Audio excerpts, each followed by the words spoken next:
ఆప్కి అదాలత్లో central minister అయిన గిరిరాజ్ సింగ్ గారి మీద మోపిన తర్వాతి ఆరోపణ ఏంటంటే ఈయన అందర్నీ ఎగతాళి చేస్తూ ఉంటాడు.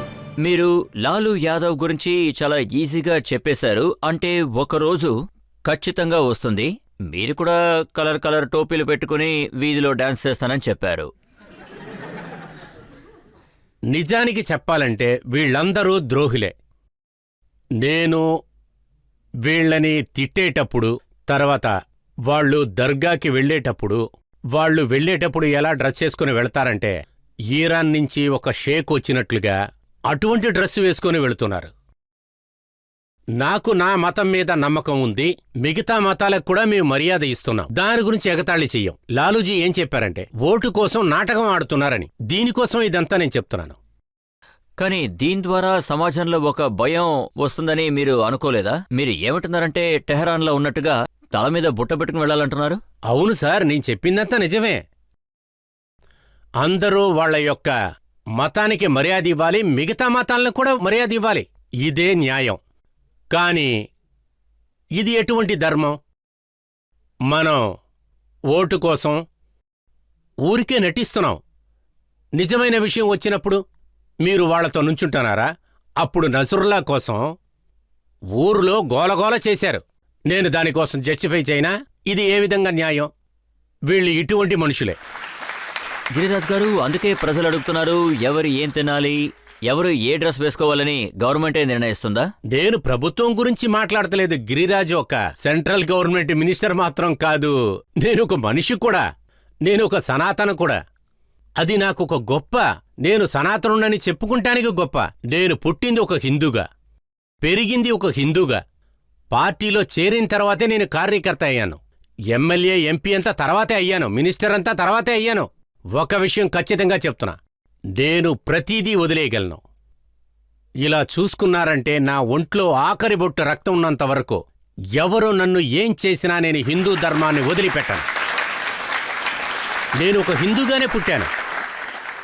నేను ఒక హిందూ ధర్మం గురించే మాట్లాడుతున్నాను. ఎందుకు మాట్లాడకూడదు? ఒకవేళ నా మతం అపాయంలో ఉందంటే నేనెందుకు మాట్లాడకూడదు? ఎవరైనా భయపెడుతున్నారైనా వాళ్ళని ఎదిరించి నేనెందుకు మాట్లాడకూడదు? మన మతం ఎక్కడ ప్రమాదంలో ఉంది? ఇక్కడ మీరు ఖైరానాలో చూశారా లేదా? అందరూ వాళ్ల ఇళ్లల్లో ఇది ఈ సమూహానికి సంబంధించిన ఇల్లు అని రాశారు. నేను చెప్పింది మీరు నమ్మకపోతే ఎవరెవరు చూడాలో, ఒకవేళ నేను చెప్పేది తప్పు అనిపిస్తే, ఎక్కడ 80% పైగా వాళ్ల పాపులేషన్ ఉందో అక్కడ భయం పెట్టే ఒక ఎన్వైరన్మెంట్ ఉంటుంది. కానీ ఎక్కడెక్కడైతే 90%, 95%, 98% హిందూ వాళ్ల పాపులేషన్ ఉందంటే అక్కడ భయం లేదు. మరెందుకని? అంటే మీరు ఈ విషయాలన్నీ చెప్పేటప్పుడు దీని ద్వారానే ప్రజలందరికీ భయం అనేది మొదలవుతోంది. మీరు కాంగ్రెస్ గురించి అయినా లేదా రాహుల్ గాంధీ గురించి ఏమన్నారంటే చిన్న చిన్న గ్యాంగులకి లీడర్ అన్నారు. ఎందుకు చెప్పకూడదు? జేఎన్యూసి ఢిల్లీలో ఉంది. జేఎన్యూలో గొంతు పెంచి మాట్లాడుతున్నారు. అఫ్సల్ నాకు చాలా తలవంపుగా ఉంది, నిన్ను చంపిన వాళ్లు ప్రాణాలతో ఉన్నారు. ఎవరా అఫ్సల్? వాడు లోక్సభ యొక్క అటాక్ జరగటానికి మాస్టర్ మైండే వాడే. కాని అదే చోటికి వెళ్లి రాహుల్ గాంధీ వాళ్ళకి సపోర్ట్ చేసి మాట్లాడుతున్నాడు. ఈయన చిన్న చిన్న గ్యాంగ్కి లీడరా కాదని మీ దగ్గరే నేను తెలుసుకుంటాను. సరే, నేను మీకు ఒక ఎగ్జాంపుల్ ఇస్తాను. జాకిర్ నాయక్ రీసెంట్గా మలేషియా నుంచి పారిపోయి పాకిస్తాన్లో దాక్కున్నారు. పాకిస్తాన్లో ఆయన ఒక స్పీచ్ ఇచ్చారు. ఆ స్పీచ్లో ఆయన ఏమన్నారంటే, నేను ఇండియాలో ఉన్నప్పుడు చాలా బాగుండేది, నేను పాకిస్తాన్కి ఎక్స్ట్రా వస్తువులు తీసుకొస్తే వాళ్ళు ఎక్స్ట్రా ఛార్జ్ చేస్తున్నారు, కానీ ఇండియాలో ఛార్జెసే లేవంటున్నారు. అది రాహుల్ గాంధీ గారి టైంలో, అప్పుడు మన్మోహన్ సింగ్ ప్రైమ్ మినిస్టర్గా ఉన్నారు. అప్పుడు ఆయన ఉన్నప్పుడు అప్పుడు ఇండియా రిసోర్సెస్లో మొదటి భాగమే ముస్లిమ్స్ అనే చెప్తారు. అందువలనే జాకిర్ నాయర్ అలా చెప్పారు. కానీ ఇప్పుడు నరేంద్ర మోడీ నాయకత్వం అలా లేదు. అయితే మీరు మోడీ గారు ఇండియాని మార్చేశారంటున్నారా? ఖచ్చితంగా మార్చారు. సబ్కా సాత్ సబ్కా వికాస్. ఒకటి మాటలు మాత్రమేనా లేదా నిజంగానే చేయాలనుకుంటున్నారా? ఇది నిజంగానే చెయ్యాలనుకుంటున్నాం.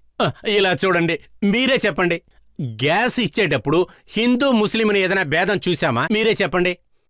ఇల్లు ఇచ్చారు, అప్పుడు నేను రూరల్ డెవలప్మెంట్ మినిస్టర్గా ఉన్నాను. ఇల్లు ఇచ్చాం, అప్పుడు మేము భేదం ఏదైనా చూసామా? నీళ్లు వెళ్ళి దాంట్లో వ్యత్యాసం చూసామా? 5 లక్షలు ట్రీట్మెంట్ కోసం ఆయుష్మాన్ కార్డు దొరికింది. హిందూ ముస్లింలను తేడా చూసామా? ఇది సబ్కా సాత్ సబ్కా వికాస్ అనే కాదా చెప్పండి? అదంతా ఇంకొక విషయం.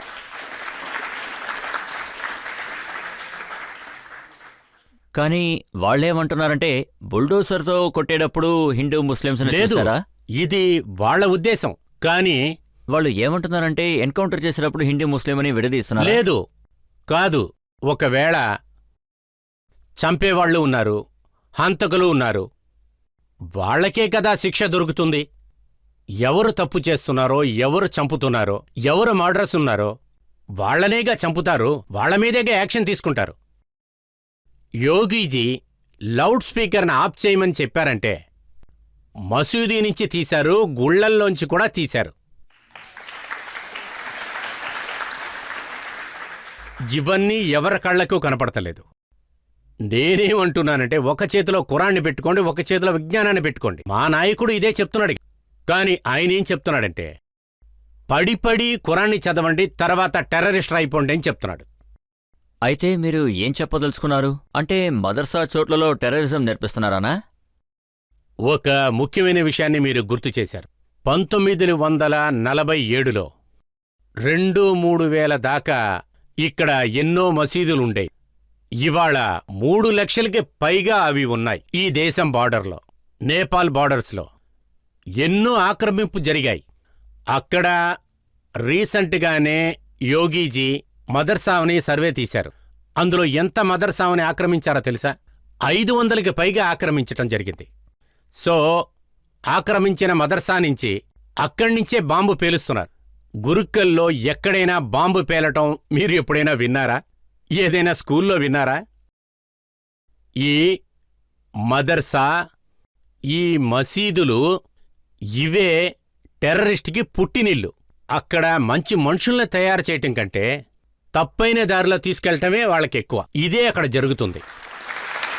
గిరిరాజ్ గారు, ఎవిడెన్స్ లేకుండా ఇంత పెద్ద ఆరోపణ మోపకూడదు. మీరేమంటున్నారంటే దేబంత్ ఇదే టెర్రరిజం వాళ్ళ బర్త్ ప్లేస్ అని అంటున్నారు. మీరు ఆ అజారుద్దీన్, ఆ పాకిస్తాన్ అతని పేరేంటిది? అతని పేరు అజార్ మజూద్. ఎక్కడ చేరిన ప్రోడక్ట్ ఆయన దేబందుకు సంబంధించిన ప్రోడక్టే. ఆయన్ని నేను టెర్రరిస్ట్ అని చెప్పకపోతే, లేకపోతే ఆయన ఏమన్నా గొప్ప రిషి అని చెప్పమంటారా?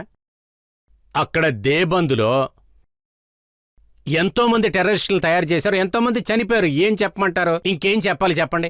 కానీ టెర్రరిస్ట్కి విడిగా జాతి, మతాలు ఇలాంటివేమీ లేవు కదా. వాళ్ళు టెర్రరిస్ట్ అంతే.